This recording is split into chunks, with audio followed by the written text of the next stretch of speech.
Dear students, I'm very happy to teach this lecture, but unfortunately these days we cannot have face-to-face classes because of this virus.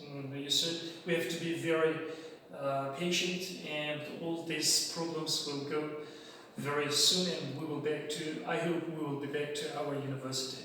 Well, today's I will continue my subject, and this subject, as you know, teaching methodology of foreign languages. And by the way, the full form of electronic version of this lecture you can see in World Wide Web module Karsu.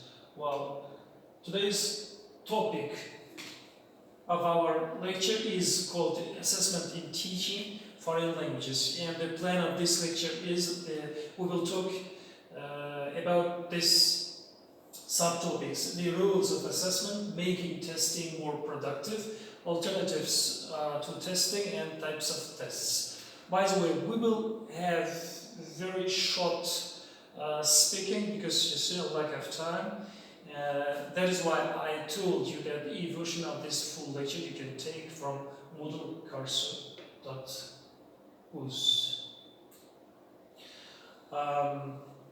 Definition. What do you understand by assessment?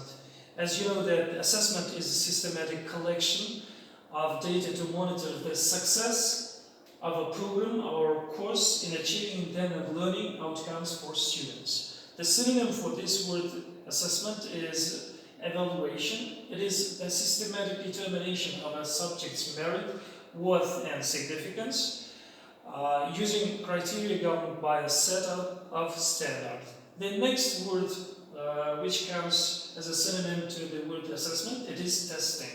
It is finding out how well something works. In terms of human beings, testing tells what level of knowledge or skill has been acquired. Well, the role of assessment in language teaching, it is very important during the whole teaching and learning process. Teachers must decide how they intend to measure outcomes and consider what role assessment will play in instruction. Assessment is how we identify our learners' needs, document of their progress, and determine how we are doing as teachers and planners. Also, assessment is very important not only for teachers, for learners, for the whole government. Why? Because you see, because of this assessment, government plans the future works or tasks for teachers, that they know the level of learners, both level of teachers and so on. That is why it is important for government also. Next, that is how do we know we are doing right? This is for teachers, of course. How do we know that assessment tools we are using measure what we intend them to? Well, reasons for testing. Of course, there are some reasons for testing in the whole learning and teaching process. Testing is certainly not the only way to assess students, but there are many good reasons for including a test in our language course. A test can give teacher valuable information about where our students are in their learning and can affect what the teacher will cover next. And tests can give students a sense of accomplishment as well as information about what they know and what they need to review in future. Well, tests are also a learning opportunity after they have been taken. The feedback after the testing can be invaluable for helping a student to understand something they couldn't do during the test. Thus, the test is a review in itself. Well, making testing more productive. Despite all of these strong arguments for testing, it is very important to bear in mind the negative aspects we looked at first and tried to minimize the effects. Well, learning from tests. finally, it is very important to remember that tests also give teachers valuable information on how to improve the process of evaluation. Questions such as, were the instructions clear? Are the test's results consistent with the work that the students have done on the course? Why or why not? Also, did I manage to create a non-threatening atmosphere, and so on? Well, all of this will help the teacher to improve the evaluative process for the next time. Well, alternatives to testing. You know that today in the Republic of Uzbekistan we use the rating system of assessment.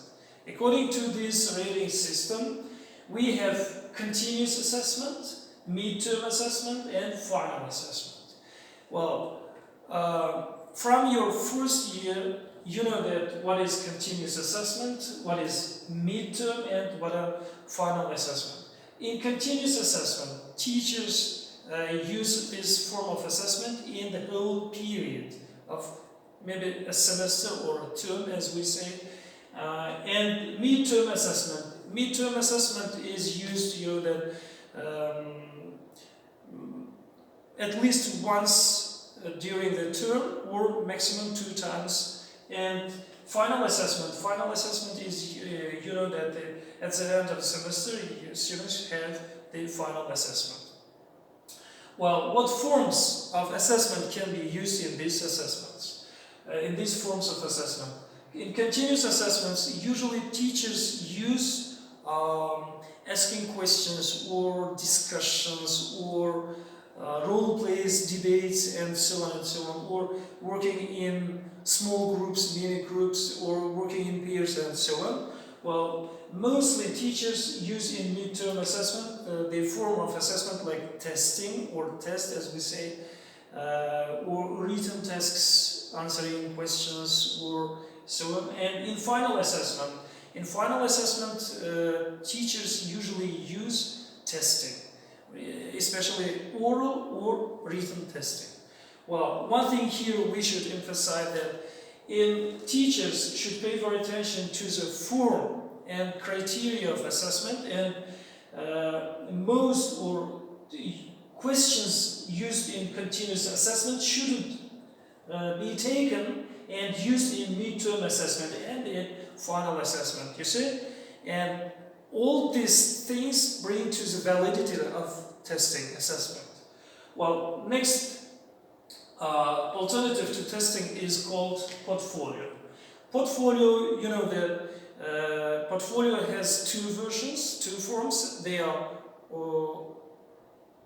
electronic portfolio and oral or written portfolio that students should submit to their teachers. Well, I think you know, and we use in our teaching process all these forms of assessment. Next thing is self-assessment. Self-assessment is a process where students assess themselves. Please pay very attention to this last alternative of testing.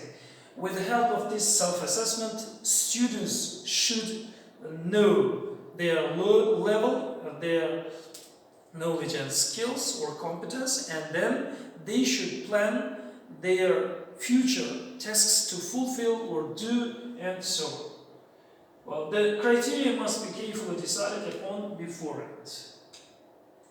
Types of tests. Very short about the types of tests, because we have to speak about some interesting types of tests like diagnostic, placement tests, achievement tests, and so on. Well, what is diagnostic test? Teachers are supposed to analyze the diagnostic tests, complete special documents, and provide diagrams with the results of each class or group if a class is divided. Then, at the end of the study year, teachers are demanded to compare the results of them with the final achievement tests. As it is seen from the title itself, to diagnose the level of learners. Placement tests. Second, in placement test, is a test that places the students at an appropriate level in a program or a course. This term does not refer to the system and construction of the test, but to its usage purpose. This type of test is also used to decide which group or class the learner could be joined to.